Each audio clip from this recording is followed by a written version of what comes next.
Naomi Cross did not scream when she saw her husband kissing another woman. She did not drop the Tiffany gift box in her hand. She did not burst through the glass doors of his office or demand an explanation. She simply stood in the dark hallway on the 62nd floor of Cross Dominion Tower and watched the man she had loved for 9 years fasten a Cartier bracelet around his secretary's wrist. It was the bracelet Damien had promised Naomi for their anniversary. Beyond the office windows, Manhattan glittered beneath a cold November rain. Inside, Damien Cross held Vanessa Cole against his desk, as if the building, the city, and every person inside them belonged to him. Perhaps they did. Damien was not merely the chief executive of a global logistics company. Behind the polished boardrooms, charity galas, and magazine covers, he controlled a private network of dock supervisors, union officials, security contractors, and men who never asked questions. Politicians called him a visionary. Rivals called him dangerous. His employees called him Mr. Cross. Naomi had once called him home. Vanessa laughed softly as Damien lifted her hand toward the light. "It looks better on you," he said. "And your wife?" "She notices what I allow her to notice." The words struck Naomi harder than the betrayal itself. For years, she had defended him. She had rewritten contracts at 2 in the morning, identified legal risks before federal auditors found them, and protected his company during 3 investigations. Damien took the credit. Naomi accepted the silence because she believed marriage was not a competition. She had been wrong. Her iPhone vibrated inside her Dior handbag. A message from Damien appeared. "Board meeting running late. Don't wait up." Naomi stared through the glass. Damien's phone was still in his hand. Vanessa leaned closer. "When will you finally get rid of her?" "Soon," Damien answered. "Naomi has nowhere to go. Her accounts are tied to mine, the penthouse is in the company's name, and she hasn't practiced law in 7 years. She will sign whatever I put in front of her." Vanessa smiled. "And if she refuses?" Damien's expression turned cold. "She won't." Naomi stepped backward before either of them could see her reflection. Her legs felt numb as she crossed the executive floor. Every framed magazine cover seemed to mock her. Damien Cross, the man who built an empire. Damien Cross, loyalty above everything. At the private elevator, Graham Pierce stood waiting.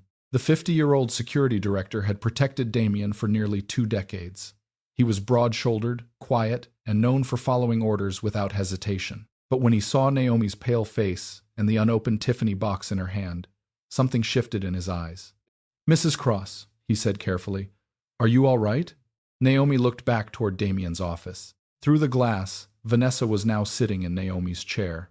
"No," Naomi whispered, "but I will be." Graham glanced toward the security cameras. "Where would you like the car to take you?" Naomi removed her wedding ring. "Nowhere Damien can trace." For the first time in 20 years, Graham Pierce disobeyed his boss. He disabled the elevator camera, erased Naomi's access record, and led her through a service corridor to an unmarked sedan waiting beneath the building. Naomi carried no suitcase. She had no cash, no apartment, and no family nearby. Damien could freeze her accounts within minutes, but he had forgotten one thing. Before becoming Mrs. Cross, Naomi Whitaker had been one of the most gifted corporate attorneys in New York. As the sedan disappeared into the rain, Naomi opened her MacBook and sent a single encrypted message to a number she had not contacted in 7 years. "I need the Mercer file." The reply arrived before they reached Fifth Avenue. "The file is active, but once you open it, Damien will know who you really are." Naomi looked back at Cross Dominion Tower, where her husband was still celebrating his betrayal. By sunrise, Damien would discover that his wife had vanished and that the first man ordered to find her had already chosen her side. By 6 the next morning, Damien Cross knew something was wrong. Naomi had not returned to their Park Avenue penthouse. Her side of the bed remained untouched, her cream-colored coat was missing, and her wedding ring sat alone on the marble kitchen counter. Beside it was the Tiffany box she had carried to his office. Damien opened it and found the Mont Blanc pen Naomi had chosen for their 9th anniversary. His initials had been engraved into the black lacquer. There was no letter, no accusation, no demand for money. That silence disturbed him more than anger would have. He called Naomi 3 times. Each call went directly to voicemail. He checked the family location app on his iPhone, but her device had stopped transmitting shortly after midnight. Vanessa entered the penthouse wearing one of Damien's white dress shirts beneath a Dior coat. "She probably went to a hotel," she said. "Give her a day. She will come back when she realizes she has nowhere else to go." Damien stared at Naomi's ring. "You don't know my wife." Vanessa's smile faded. Damien called Graham Pierce. The security director arrived within 30 minutes, dressed in the same dark suit he had worn the night before. His face revealed nothing. "Find her," Damien ordered. "Check every airport, train station, hotel, and hospital. Pull the traffic cameras around the tower." Graham nodded. "Do you believe she is in danger?" "I believe she saw something she wasn't supposed to see." Vanessa crossed her arms. "You mean us?" Damien ignored her. "What did the building cameras show?" he asked. "The elevator system suffered a temporary failure at 11:43. Graham answered calmly. "There is no footage of Mrs. Cross leaving." Damien studied him. "A failure?" "Yes. That building has 3 independent backup systems." Graham held his gaze. "Then someone knew how to disable all 3. For one dangerous second, Damien wondered whether the person standing before him was lying. But Graham had served him for 19 years. He had protected Damien during union disputes, federal inquiries, and 2 attempted takeovers. His loyalty had never been questioned. Damien turned away. "Bring her home." Graham left without another word. 40 miles away, Naomi sat in the back of an old gray Toyota outside a 24-hour diner in Stamford, Connecticut. Rain streaked the windows. Her Dior handbag rested beside a paper cup of coffee she could barely hold because her hands would not stop shaking. She had changed into jeans, a navy sweater, and a baseball cap Graham kept in the trunk. Her MacBook was open across her knees. On the screen was a secure video call with Amelia Hart, her former law school roommate, and the only person outside the Cross organization who knew Naomi's professional history. Amelia looked older than Naomi remembered. Her dark hair was shorter, and exhaustion showed beneath her eyes. "You disappeared for 7 years," Amelia said. "Now you contact me before dawn and ask for the Mercer file." "I know. Do you understand what you are reopening?" "Yes." "No, Naomi. I don't think you do." Amelia shared a document on the screen.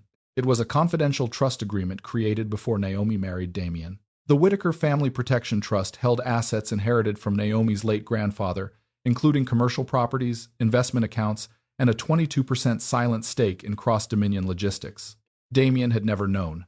Naomi's grandfather had invested in Damien's failing company during its earliest years, but he placed the shares behind layers of private holding companies to protect Naomi from men who might marry her for money. The trust had remained dormant because Naomi refused to activate it. Until now. "If you open the Mercer file," Amelia warned, "the trustees must notify every company affected by the holdings. Damien's board will learn that you control the largest voting bloc outside his personal shares." Naomi stared at the document. "Can he take it from me?" "Not legally." "That wasn't my question." Amelia became quiet. Damien's power did not come only from contracts. He had customs officers, private investigators, union leaders, and police officials on his payroll. If he discovered the truth before Naomi secured the evidence she needed, he could destroy her reputation or make her disappearance permanent. Naomi looked down at the faint bruise around her wrist, left 2 weeks earlier when Damien had grabbed her during an argument and immediately apologized. For months, she had called his behavior stress. Now she understood it was escalation. "I need somewhere safe," Naomi said. Amelia hesitated. "There is a furnished apartment in Boston under a client's name. No connection to you. You can stay there temporarily." "What about money?" "I can advance you enough for food and transportation." Naomi swallowed the humiliation. She had helped build a billion-dollar company, yet she could not buy breakfast without borrowing from a friend. Her phone lit up. Damien had frozen every joint account and canceled her credit cards. A second notification followed. An entertainment website had posted a breaking story. Billionaire's troubled wife disappears after private mental health crisis. The article quoted an unnamed source claiming Naomi suffered from paranoia and emotional instability. There was also a photograph of Damien leaving the penthouse with Vanessa.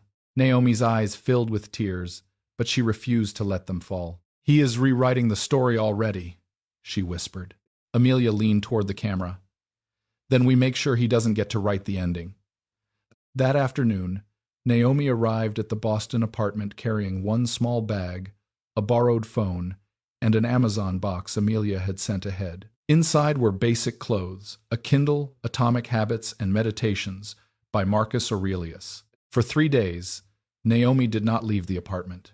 She slept in short bursts. She cried in the shower so no one could hear. She replayed Damien's words until she began wondering whether she truly had become weak. On the 4th morning, she opened Meditations and underlined one sentence about controlling her own mind when she could not control events. Then she opened her MacBook. She began listing every employee Damien had betrayed, every secret account she had reviewed, and every man whose loyalty had once belonged to her husband. The list contained 37 names. At the top was Graham Pierce. A soft sound came from the hallway. Naomi froze. Someone had stopped outside her door. The handle moved once, slowly. She reached for the emergency phone Amelia had given her, but before she could dial, a folded photograph slid beneath the door. It showed Naomi entering the building the previous afternoon. On the back, someone had written 5 words, "Damien knows you are alive." Then Naomi turned the photograph over again and recognized the handwriting not as Damien's, but as the handwriting of the one person she had trusted to hide her. Naomi stared at the handwriting on the back of the photograph. "Damien knows you are alive." The letters were narrow, controlled, and slightly tilted to the right. She had seen that handwriting on security reports, birthday cards, and the hospital forms Graham Pierce signed when his daughter nearly died 6 years earlier. Graham had found her. The realization made Naomi's chest tighten. He had erased the cameras, driven her out of Manhattan, and promised Damien would never trace her. Now someone using his handwriting had left proof outside her apartment. Was Graham warning her, or had he sold her location? Naomi stepped away from the door and called Amelia. "Do not open it," Amelia said immediately. "Leave through the fire stairs. There is no safe exit. Whoever took that photograph knows the building. Then call the police. And tell them what? That my husband's security chief may be following me? Damien has spent years donating to police foundations." Another knock sounded. 3 slow taps. Naomi stopped breathing.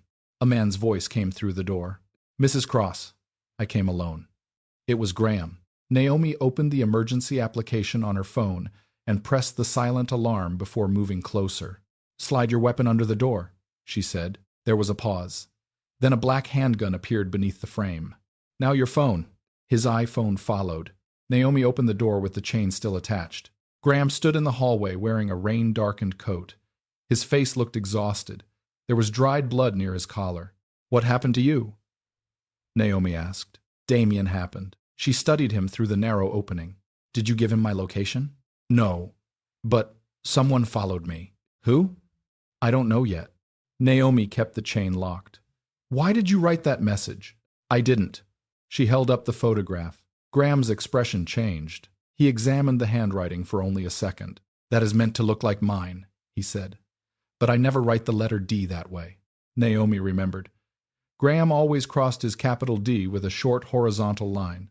The message did not have it. Someone wanted her to distrust him. She removed the chain. Graham entered and locked the door behind him. He did not touch the gun on the floor. "Damien questioned me for 4 hours," he said. "He knows the cameras were disabled manually. He also knows someone used a company vehicle after midnight." "How much did you tell him?" "Nothing." "Why?" Graham looked toward the Amazon box beside the couch. On top lay the copy of Meditations and the notebook containing Naomi's list of 37 names. "Because my daughter is alive because of you." Naomi remembered Claire Pierce at 17, pale beneath hospital lights while Graham sat outside the intensive care unit, unable to afford the experimental surgery insurance refused to cover. Damien had called it a personal problem. Naomi quietly paid the entire bill through a legal relief fund and never told Graham where the money came from. He had discovered the truth 2 years later. "You owed me nothing," Naomi said. "I owed you everything." Graham reached inside his coat. Naomi tensed, but he removed a small encrypted drive. "This contains copies of internal security logs from Cross Dominion," he said. "Damien has been using company teams to track judges, customs officers, employees, and business partners." Naomi stared at the drive. "That could bring down the company." "It could bring down more than the company." "Why give it to me?" "Because he ordered me to find you before federal investigators did." Naomi felt cold. "What investigators?" Graham explained that 2 days before her disappearance, federal agents had contacted Nathan Brooks, Cross Dominion's chief financial officer. They were asking about shell companies, port contracts, and payments routed through consulting firms in Delaware. Damien believed Naomi had copied financial records and planned to turn against him. "He thinks you disappeared because you were already working with the government," Graham said. "I wasn't. I know. But he does not." Naomi looked at the encrypted drive. Her personal pain had just become part of something far more dangerous. What about Vanessa? She has been meeting someone without Damien's knowledge. Who? A corporate investigator connected to Adrian Vale. Naomi knew the name. Adrian Vale was Damien's largest competitor, and the only executive powerful enough to challenge Cross Dominion's control of East Coast shipping. Vanessa was not simply sleeping with Damien. She was selling him. Before Naomi could respond, Graham's phone vibrated on the floor. The screen displayed Damien's name. Graham ignored it. A second message arrived. "I know you found her." Then a photograph appeared. It showed Graham standing outside Naomi's apartment less than 1 minute earlier. Naomi rushed to the window. Across the street, a black Mercedes idled beneath a broken streetlight, the rear window lowered. A camera lens pointed directly at her. Graham grabbed his gun. "Stay behind me." The Mercedes pulled away before he reached the door, leaving only wet pavement and the fading glow of its taillights. Naomi looked again at the photograph that had been pushed beneath her door. Something about the paper felt wrong. It was thicker than normal photo stock. She peeled apart the corner and found a nearly invisible tracking chip hidden inside. Graham's face hardened. "They wanted you to carry it." "Back to whom?" "To everyone helping you." Naomi crushed the chip beneath the heel of her shoe. For the first time since leaving Manhattan, fear gave way to anger. "Call Nathan Brooks," she said. "Tell him I am ready to see the accounts." Graham hesitated. "There is something else you should know about Nathan." "What?" "He has been secretly transferring company records for 3 months." "To federal investigators?" Graham shook his head. "To Vanessa." Naomi felt the room tilt. Vanessa had betrayed Damien, but she had also gained access to the one man Naomi needed most. Her enemy was already inside the financial department. Then Graham opened Damien's stolen security file and found a live order marked with Naomi's name. It was not an order to bring her home. It was an order to make her disappearance permanent, and Nathan Brooks had authorized the payment. Naomi read the payment authorization 3 times. Nathan Brooks had approved $200,000 to a private contractor called North Star Recovery. The memo described the payment as executive asset protection, but the attached security order carried Naomi's photograph, her former addresses, and a warning that she was not to be returned alive. Her hands went cold. Nathan had sat at her dinner table. He had thanked her for defending him when Damien tried to blame him for a failed acquisition. Naomi had believed he was one of the few honorable men left inside Cross Dominion. Now his signature appeared beneath an order for her death. "Call him," Naomi said. Graham looked at her as if she had lost her mind. "If Nathan is working with Damien, calling him tells them exactly where we are. He already knows I am alive. That does not mean he knows this apartment." Naomi picked up Graham's phone. "Then we do not call from here." 20 minutes later, they entered a crowded coffee shop near Boston's financial district. Naomi wore a wool coat, reading glasses, and a gray scarf covering most of her face. Graham sat at a separate table near the entrance, watching everyone who came inside. Naomi opened a new MacBook Air purchased with cash and connected it to a secured network Amelia had arranged. She sent Nathan a message through an old legal account. "I saw your signature. Tell me why." His response arrived almost immediately. "Do not trust the document." Naomi typed again. "Did you authorize the payment?" "Yes." Her stomach tightened. "Why?" There was no answer for nearly a minute. Then Nathan sent an address in Manhattan and a time. "Tomorrow. Noon. Come alone." Naomi closed the laptop. "He wants me to meet him," she told Graham. "No. He may have information. He may have a body waiting. He could have denied signing it. He did not. That does not make him innocent." Naomi knew Graham was right, but she also knew financial executives like Nathan. They protected themselves with language, records, and carefully placed exits. If he wanted her dead, he would not admit involvement in writing. Someone had forced him to approve the payment, or someone wanted Naomi to think that. Before she could decide, Amelia called through the encrypted line. "I found something in the trust records," Amelia said. "You need to see it." A document appeared on Naomi's screen. It was an amendment to the Whitaker Family Protection Trust, signed 8 years earlier. According to the new terms, Naomi's voting rights in Cross Dominion could not be activated while she was legally married to Damien. Naomi stared at the clause. That was not in the original agreement. No, Amelia said. Someone added it 3 months before your wedding. Who had authority to do that? Only your grandfather's appointed trustee. Naomi knew the answer before Amelia spoke. Julian Mercer. Graham turned sharply at the name. You know him? Naomi asked. I know Damien has spent years looking for him, Amelia continued. Julian disappeared from public business records shortly after the amendment. There is no current address, no active law license, and no recent tax filing under his name. Naomi felt anger rise through her fear. The Mercer file was supposed to protect her. Instead, it trapped her inside the marriage. She could not use her shares unless she divorced Damien, but Damien controlled the lawyers, the press, and nearly every account connected to her life. And now he had created a public record suggesting she was mentally unstable. If he persuaded a court that she was incompetent, he could delay the divorce for years.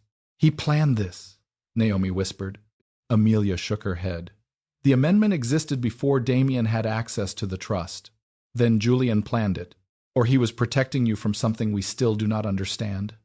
Naomi closed her eyes. Every answer revealed another betrayal. Her husband wanted her silenced. Vanessa had infiltrated the company. Nathan had signed the payment. Julian Mercer had locked her inheritance behind the marriage she was trying to escape. Graham checked the window. We need to move, he said. The same black Mercedes passed twice. Naomi looked outside. A dark vehicle waited across the street beside a row of taxis. The windshield was tinted, but she could see a man holding a phone near his face. She and Graham left through the kitchen exit, crossed an alley, and entered a parking garage. Graham had arranged a second car on the 4th level. When they reached it, Naomi stopped. A white envelope rested beneath the windshield wiper. Inside was a photograph of Nathan Brooks, standing beside Vanessa outside the Plaza Hotel. The timestamp showed the picture had been taken 3 months earlier. Behind it was another photograph. Nathan was meeting with a federal prosecutor. A handwritten note explained the contradiction. Nathan had been feeding Vanessa false financial records while secretly building a case against Damien. Naomi read the final line aloud. He signed the North Star payment because Damien was watching him. Graham took the note. Then the order could be a trap for the contractor. Or for me. The burner phone inside the envelope began ringing. Naomi answered without speaking. Nathan's frightened voice came through the line. Do not come to Manhattan tomorrow. Vanessa knows about the trust, and Damien knows Graham betrayed him. A loud crash sounded behind Nathan. Then came a woman's voice. Vanessa, you should have listened to your husband, Naomi. The call ended. Graham checked the number, but the signal had already disappeared. Naomi looked at the photographs again and noticed something reflected in the Plaza Hotel's glass doors. A man stood behind Nathan and Vanessa, tall, silver-haired, watching them. Naomi had not seen him since her grandfather's funeral. It was Julian Mercer, and the man who had supposedly vanished 8 years earlier was wearing Damien Cross's private security pin. Naomi did not sleep that night. She sat at the small kitchen table in the Boston apartment, staring at the photograph of Julian Mercer until the morning light turned the windows gray. The security pin on his jacket was unmistakable. Damien gave those pins only to men with access to his private floors, his armored vehicles, and his most confidential meetings. Julian had helped create Naomi's trust. Then he had disappeared. Now he appeared to be working for the man trying to destroy her. Graham stood near the window, checking the street every few minutes. We should assume this apartment is compromised, he said. Naomi placed the photograph inside a folder. We should also assume someone wants me to believe Julian belongs to Damien. You think the picture was staged? I think every piece of information reaching me has been selected for a reason. Her phone rang. It was Amelia. Turn on the television, she said. Naomi switched on the small screen in the living room. Damien Cross stood outside Cross Dominion Tower, surrounded by reporters. He wore a navy Brioni suit and the calm expression that had once made Naomi feel protected. Vanessa stood beside him in a white Max Mara coat. She was wearing Naomi's diamond earrings. Damien looked directly into the cameras. My wife has struggled privately for some time, he said. Our family has tried to protect her dignity, but her recent behavior has become dangerous. We are asking her to return home and accept medical care. A reporter shouted, Is Vanessa Cole involved in Mrs. Cross's disappearance? Damien lowered his eyes as if the question wounded him. Vanessa has been helping my company during a painful family emergency. Any other suggestion is cruel. Vanessa touched his arm. The gesture looked rehearsed. Naomi felt sick as photographs appeared on the screen. One showed her leaving a charity dinner early. Another showed her crying outside a hospital after her mother's surgery.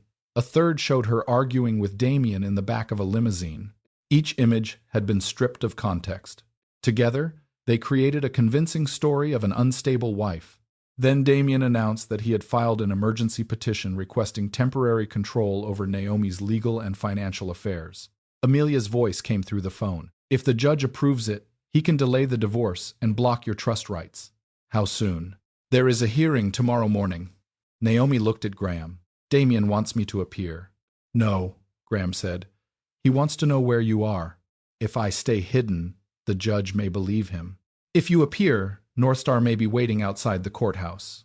Naomi watched Vanessa smile faintly behind Damien. She understood the trap. Damien was forcing her to choose between her freedom and her safety. Then the broadcast changed. A reporter announced that Vanessa had moved into the Park Avenue penthouse to support Damien during the crisis.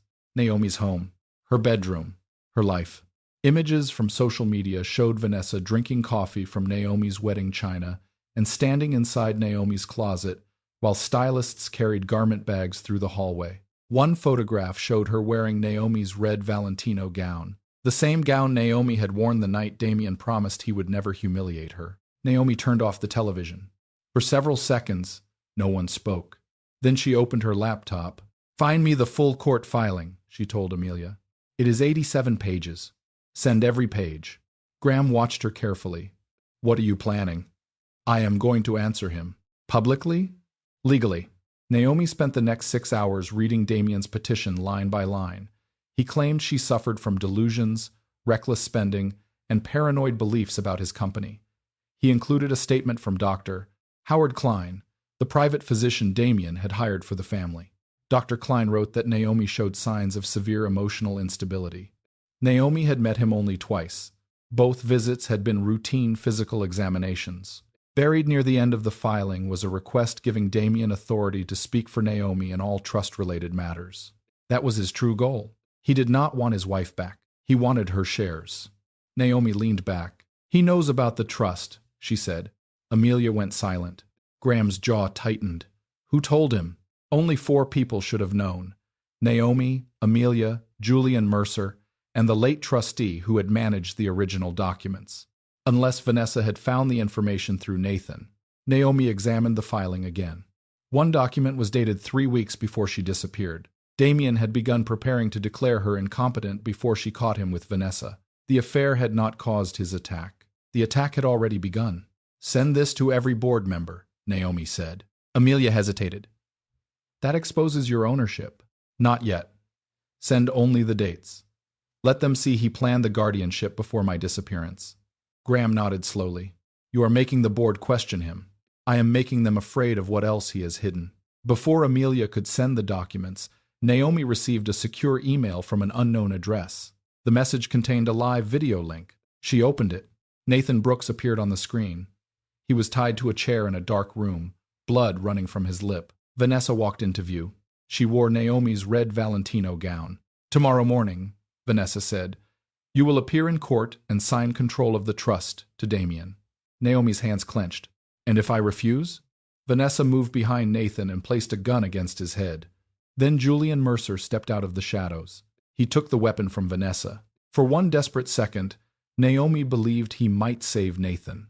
Instead, Julian looked directly into the camera. "Come alone, Naomi." Then he removed Damien's security pin and revealed the federal badge hidden beneath it. For several seconds, Naomi could not speak. The federal badge beneath Julian Mercer's jacket changed everything, yet it explained nothing. Nathan remained tied to the chair. Vanessa still stood beside him. The dark room still looked like a place where people disappeared. Julian faced the camera. "You have 10 seconds to close this connection," he said. "Damien's technicians are tracing it." Naomi leaned closer to the screen. "Are you holding Nathan?" "I am keeping him alive." "Why is Vanessa there?" Julian glanced toward her. "Because she believes I work for Damien."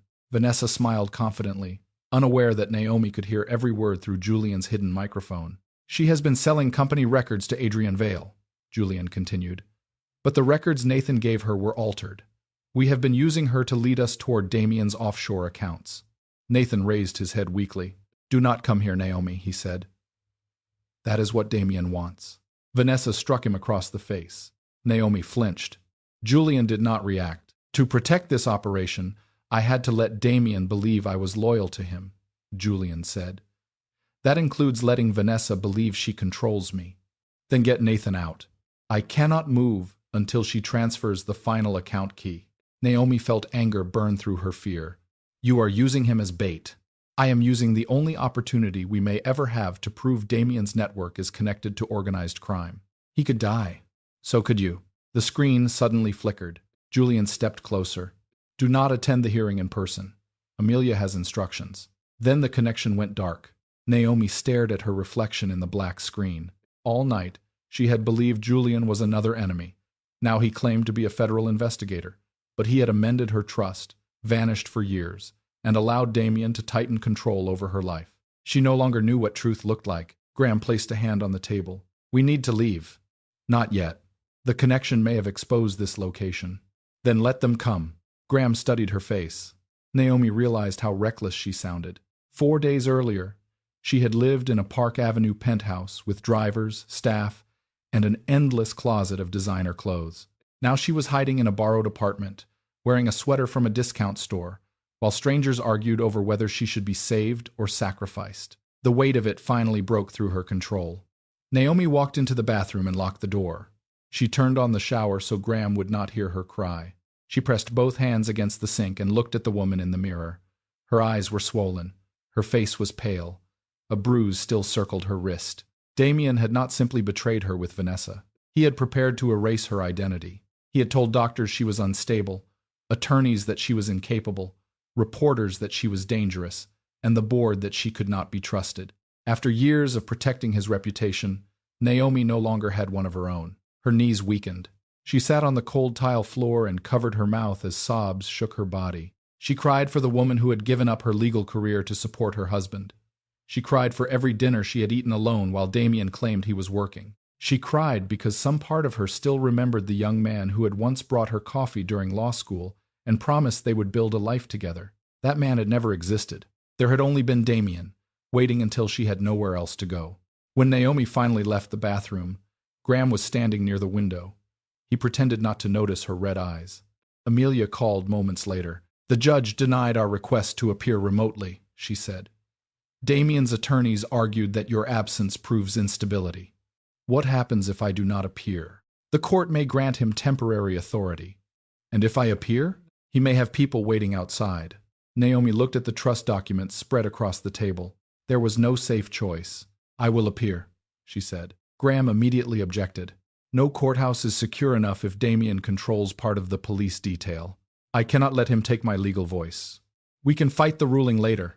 Later, he will control the shares, the accounts, and every document we need."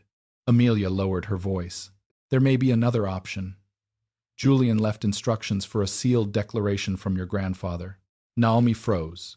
"My grandfather died 10 years ago. The declaration was recorded before your wedding. It can be shown only if someone tries to declare you incompetent." Amelia opened the encrypted file. Naomi's grandfather appeared on the screen, older and thinner than she remembered. "My dear Naomi," he began, "if you are seeing this, then the man you married has tried to take your freedom."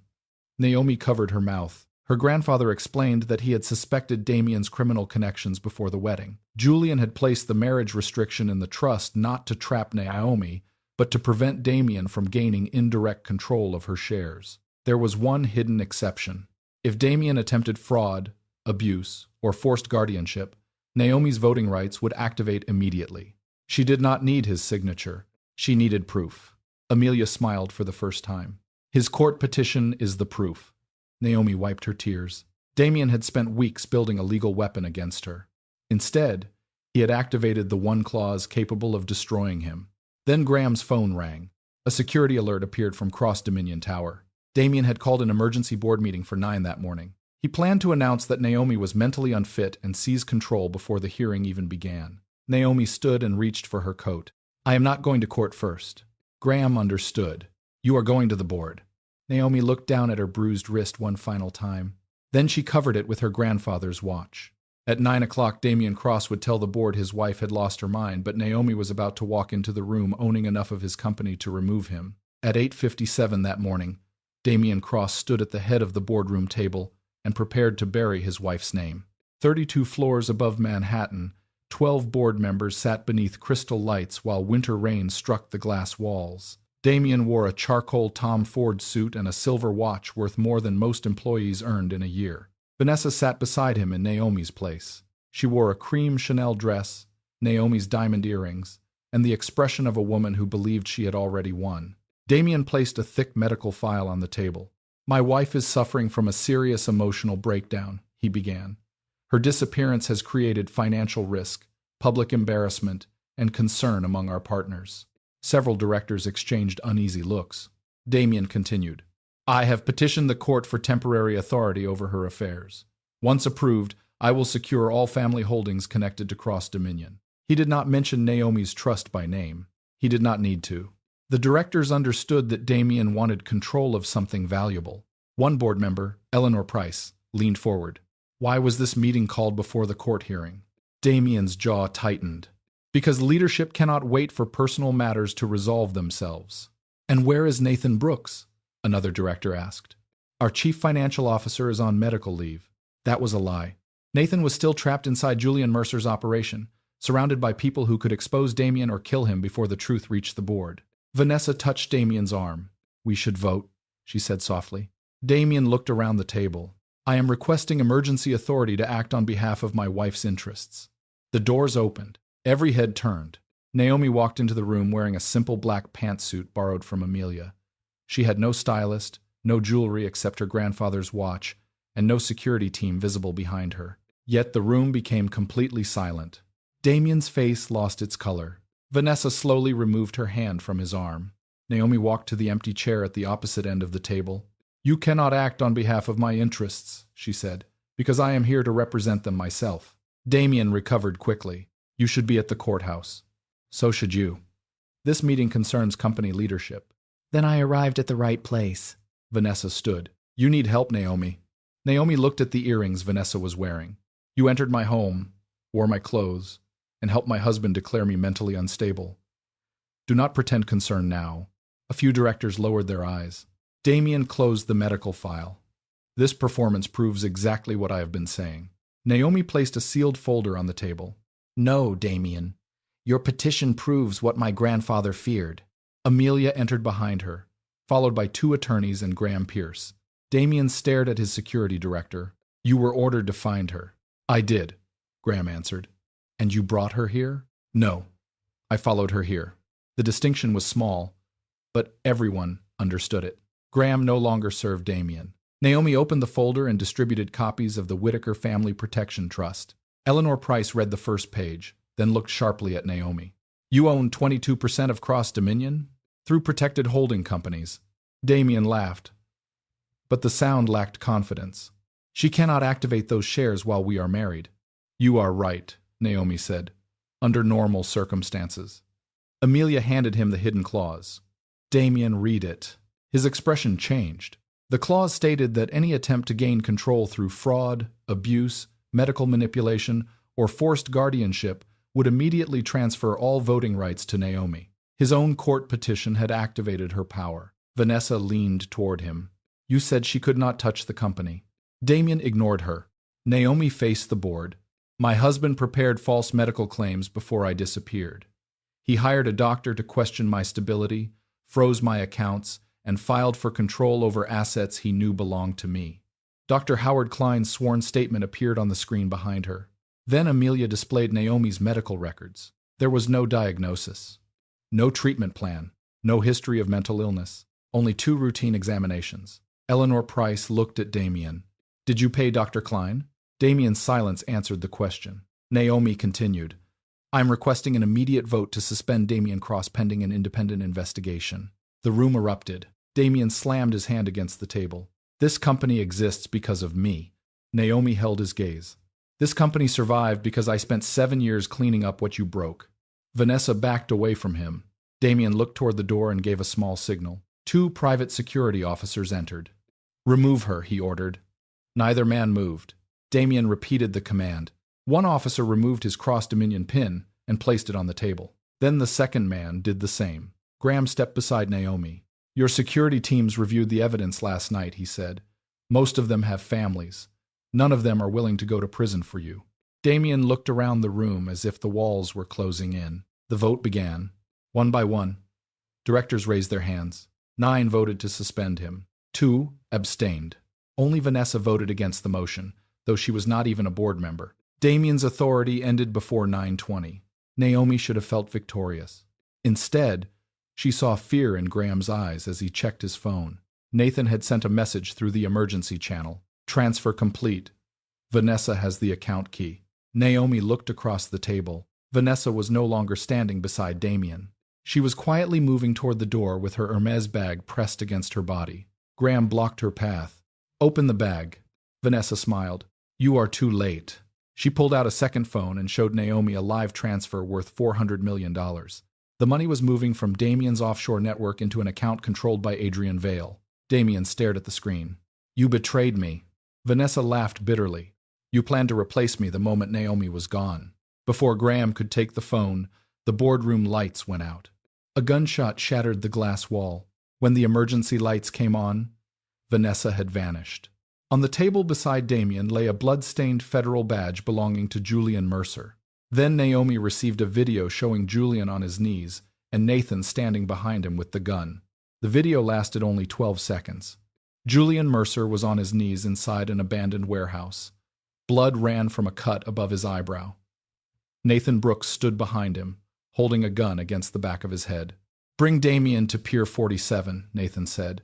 "No police, no security. Midnight." The screen went black. Naomi watched it again, searching for something everyone else had missed. Damien stood near the shattered boardroom window, guarded by 2 men who no longer answered to him. The confidence had left his face. For the first time since Naomi had known him, he looked small. "He wants me," Damien said. "Nathan knows I can access the reserve accounts." "No," Naomi replied. "He asked me to bring you. That means I am the one he expects to make the decision." Graham examined the video frame by frame. Nathan is holding the gun with his left hand. "Is he left-handed?" Naomi asked. "No. He signs documents and shoots with his right." Naomi moved closer to the screen. Nathan's left hand trembled slightly. His right arm remained stiff against his body. Beneath his jacket, a dark wire pressed against his ribs. "He is wearing an explosive vest," Naomi said. Damien cursed under his breath. Vanessa and Adrian Vale had not simply stolen the offshore money. They had taken control of Nathan and Julian, then created a hostage exchange that would place Damien, Naomi, and the evidence in one isolated location. Graham turned toward Naomi. "We notify federal agents. If Vanessa is monitoring communications, Nathan dies before they arrive. We cannot walk into a warehouse alone." Naomi looked through the glass at Manhattan far below. That morning, she had entered the building as a frightened wife with borrowed clothes and no control over her own bank account. Now Damien had been suspended. His board feared her. His security team trusted her. But fear still lived inside her. It whispered that Damien knew more powerful people. It warned that Vanessa was smarter than she appeared. It reminded Naomi that one wrong choice could leave Nathan and Julian dead. Naomi went to her former office. Nothing inside remained hers. Vanessa had removed the family photographs, replaced Naomi's books, and placed a framed picture of herself beside Damien on the desk. Naomi picked up the photograph and dropped it into the trash. Then she entered the private bathroom, washed the dust from her face, and studied herself in the mirror. She had spent years choosing clothes Damien approved of, smiling at people she disliked, and lowering her voice whenever he became angry. That woman was gone. Amelia arrived carrying a garment bag. "You may need something warmer," she said. Inside was Naomi's own black cashmere coat, recovered from the penthouse before Vanessa emptied the closets. Naomi put it on. She added her grandfather's watch and tied her hair back. There was no dramatic gown, no expensive makeover, and no need to become someone new. Her transformation was quieter. She finally looked like herself. When Naomi returned to the boardroom, Graham had mapped every entrance to Pier 47. Amelia had obtained the property records. The warehouse belonged to a shell company connected to Adrian Vale. Damien sat alone at the table. "You are not taking me there," he said. Naomi stopped across from him. Nathan signed your contracts, protected your accounts, and lied for you. Now you are afraid to risk yourself for him? He chose his side. So did Graham. So did your security officers. So did your board. Have you noticed that everyone eventually chooses a side against you? Damien's expression hardened. You think they love you? No, they trust me. You never understood the difference. At 11:30, two black SUVs left Cross Dominion Tower. Damien rode in the first vehicle with Naomi and Graham. His wrists were not restrained, but two former security officers watched every movement. As they approached the Hudson River, Damien leaned toward Naomi. Vanessa is not doing this alone. I know. You do not know what Adrian Vale is capable of. I know what you are capable of. I survived that. Damien looked at her carefully. For years he had controlled arguments by raising his voice, withdrawing money, or threatening to leave. Those weapons no longer worked. You could still walk away, he said. Release the shares. Let me restore the accounts. We can tell the press this was a misunderstanding. Naomi almost laughed. You froze my money, stole my medical privacy, replaced me in my home, and ordered men to make me disappear. I was angry. You were not angry. You were certain I was powerless. The vehicle stopped 2 blocks from the pier. Cold winds swept across the empty street. Graham handed Naomi a small earpiece and a tracking device disguised as a coat button. We stay close, he said. No visible weapons, Naomi reminded him.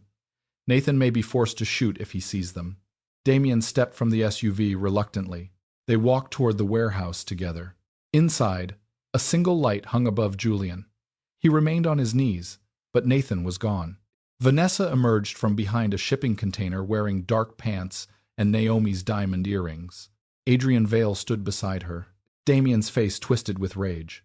You stole from me. Vanessa smiled. I learned from you. Adrian held up a remote control. A red light blinked on Julian's chest. Naomi transfers her voting shares to us, Adrian said, and Damien gives us the offshore access codes. Then, everyone leaves alive. Naomi noticed Julian looking toward the ceiling. 3 times. She followed his gaze and saw a security camera above the loading door. The camera was not pointed at them. It was pointed at Vanessa. Naomi understood. Julian had never been captured. This warehouse was a federal operation. But before she could speak, Nathan stumbled from the shadows, wearing the explosive vest. His right hand was finally visible. It held Vanessa's missing phone. I copied everything, Nathan said. Vanessa raised her gun. Damien moved behind Naomi. Adrian pressed the remote. Nothing happened. Julian stood slowly and removed the wires from beneath his shirt. Federal lights exploded through every window. Vanessa turned toward Damien, expecting him to protect her. He pushed her directly into the agent's path and ran for the river exit. Naomi followed him outside and saw Damien climb into a waiting car driven by the last person she expected, his own mother. Damien's mother drove the black sedan away from Pier 47 before the federal agents reached the street. Naomi stood in the freezing wind as the taillights disappeared between the warehouses. For one painful second, she believed Damien had escaped. Then Graham touched his earpiece. Do not follow, he said. Federal vehicles are already tracking them. Naomi looked at him. You knew she would come? No. Behind them, agents placed Vanessa Cole and Adrian Vale in handcuffs. Nathan sat on the warehouse floor while paramedics removed the fake explosive vest from his body. Julian Mercer spoke quietly with the lead investigator. The operation had succeeded, but Damien was still free. Naomi moved toward Graham's SUV. I am going after him. Julian stepped into her path. You are not. My husband just escaped with the woman who has protected him his entire life. His mother is not protecting him. Naomi stopped. Julian handed her a secure phone. A live audio connection was already open. Inside the moving sedan, Damien's voice filled the speaker. Take me to the airport. His mother, Margaret Cross, answered calmly. No. Then take me to the house in Greenwich. No. Damien's voice hardened. You know what happens if they arrest me. Yes, Margaret said. That is why I came. Naomi had met Margaret only a handful of times during the marriage. She was 71, elegant, distant, and known for defending her son in every public scandal. Whenever Damien insulted an employee or threatened a rival, Margaret called him strong. Whenever Naomi questioned his behavior, Margaret advised her to be more patient. Naomi had assumed Margaret was blind to the truth. She had been wrong. The sedan crossed the Brooklyn Bridge as federal vehicles followed from a distance. Damien noticed them.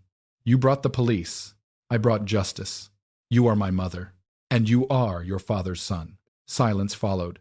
Julian lowered his voice. "Margaret contacted us 14 months ago.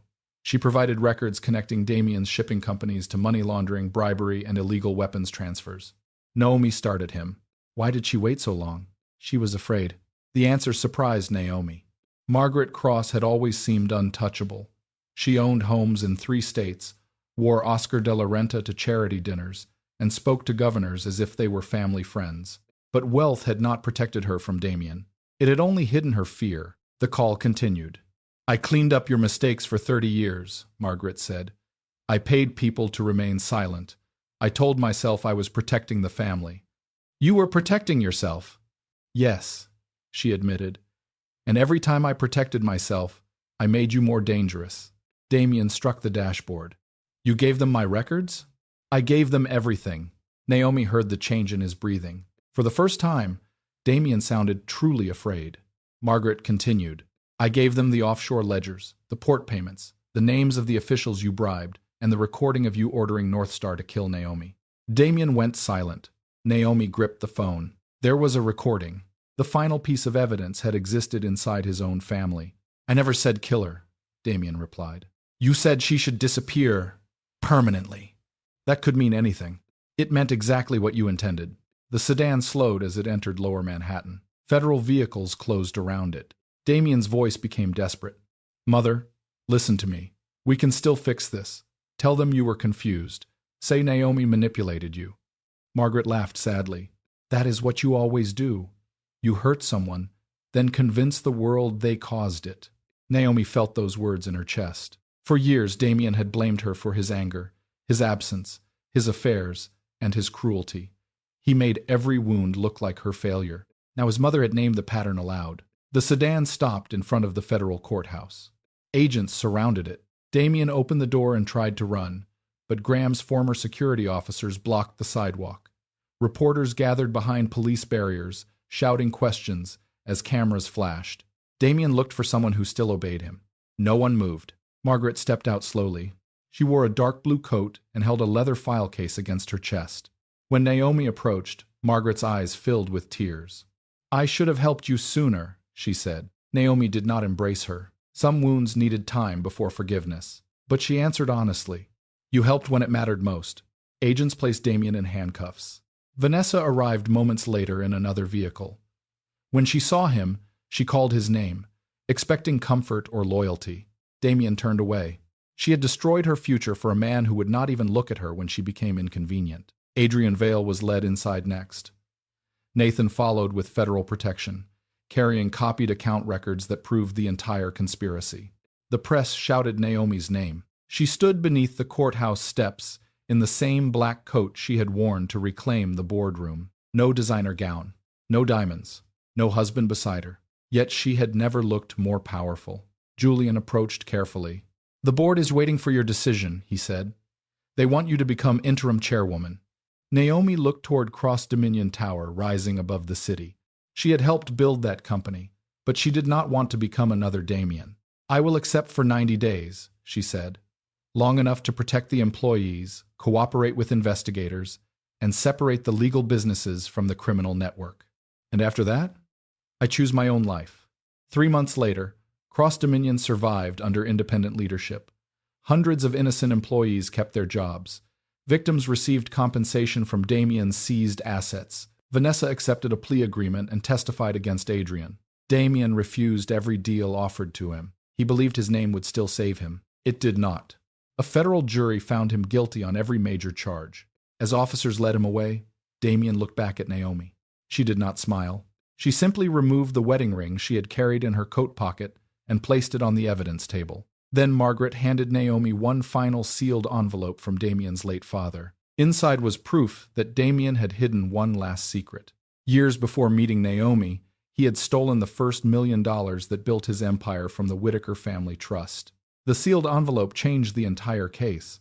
Inside were bank records, trust statements, and a handwritten confession from Damien's late father, Robert Cross. 20 years earlier, Robert had discovered that $1 million had disappeared from the Whitaker family trust. Damien had taken it. He was only 22 at the time. He used the stolen money to purchase failing warehouses near the New Jersey ports, then borrowed against them to build the company that eventually became Cross Dominion. The empire Damien claimed to have created through courage and intelligence had begun with theft. Naomi read every page in silence. Julian stood beside the courthouse window, giving her time to understand what the documents meant. "My grandfather knew?" she finally asked. "He suspected," Julian answered, "but he could never prove it.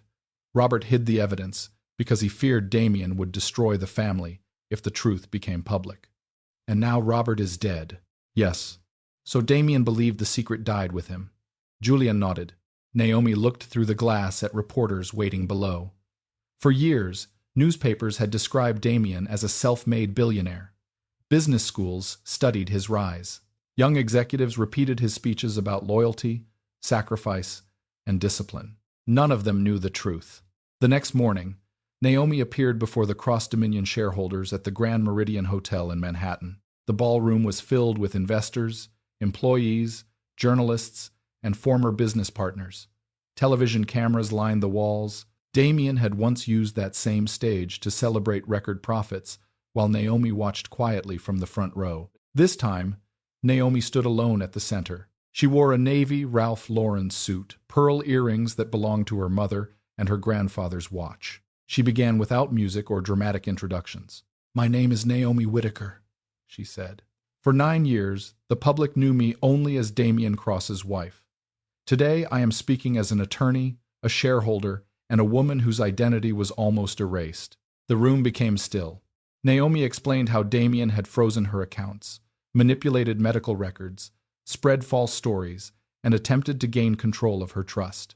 She displayed the court documents, security orders, and payment records. Then she revealed the final truth. Cross Dominion had been built with money stolen from her family. A photograph of the original trust statement appeared on the screen behind her. Gasps moved through the ballroom. Former employees lowered their heads. Investors began whispering. Reporters typed rapidly.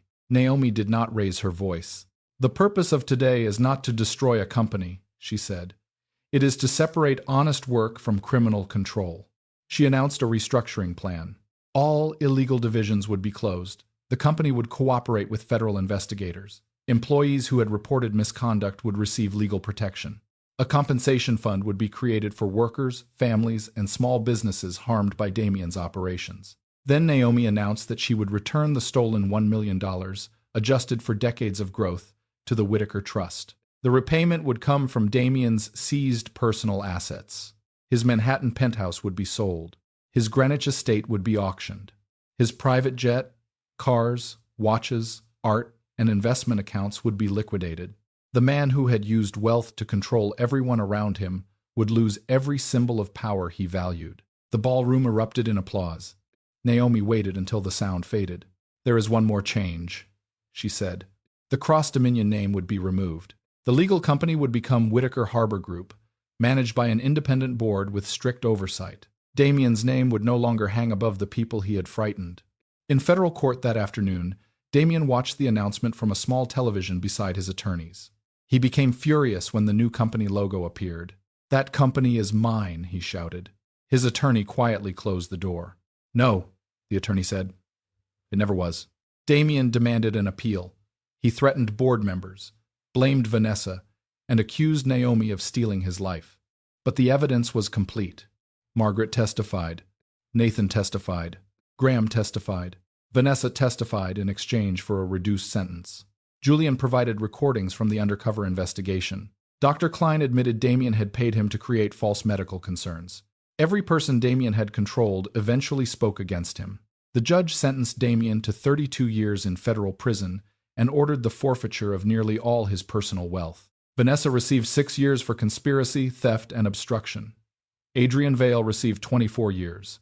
Dr. Klein lost his medical license and faced a separate prison sentence. Outside the courthouse, journalists asked Naomi whether she felt satisfied. She looked toward the crowd. Among them stood employees who had kept their jobs, families receiving compensation, and women who recognized their own stories in hers. "This was never about watching him suffer," Naomi said.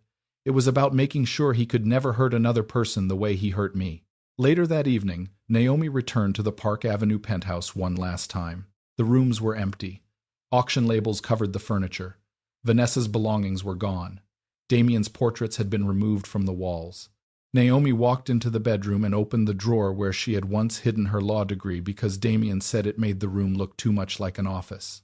She found the framed certificate beneath a stack of old papers. Naomi held it against her chest. Graham waited near the elevator. "Are you ready?" he asked. Naomi looked around the home that had once felt like a beautiful prison. Yes. She left the keys on the counter and walked away without looking back. Outside, Julian stood beside a modest black sedan.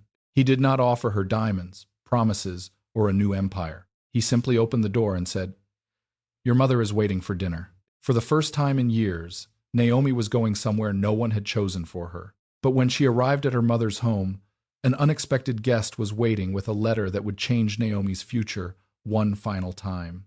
And just like that, our story has come to an end. My wonderful friends, are you still here with us? If you have stayed until this very moment, then perhaps something in Naomi's journey touched your heart in a personal way. Her story reminds us that betrayal may break our trust, but it does not have to break our spirit. Sometimes, losing the life we thought we needed is the first step toward finding the life we truly deserve. Naomi could not control Damien's cruelty, his lies, or the choices of those around him, but she could control what she did next. Marcus Aurelius once wrote, "You have power over your mind, not outside events. That is where healing begins." We may not be able to change what happened yesterday, but we can decide that it will not control tomorrow. True strength is not pretending that we were never hurt. It is allowing ourselves to feel the pain, learn from it, and still choose dignity, courage, and hope. Never confuse patience with weakness, and never remain in a place where your love is used against you. You deserve respect, peace, and a life where you are free to be yourself. If this story moved you, please like the video, share it with someone who needs encouragement, and subscribe to our channel for more meaningful stories. Until next time, protect your heart, but never stop believing in new beginnings.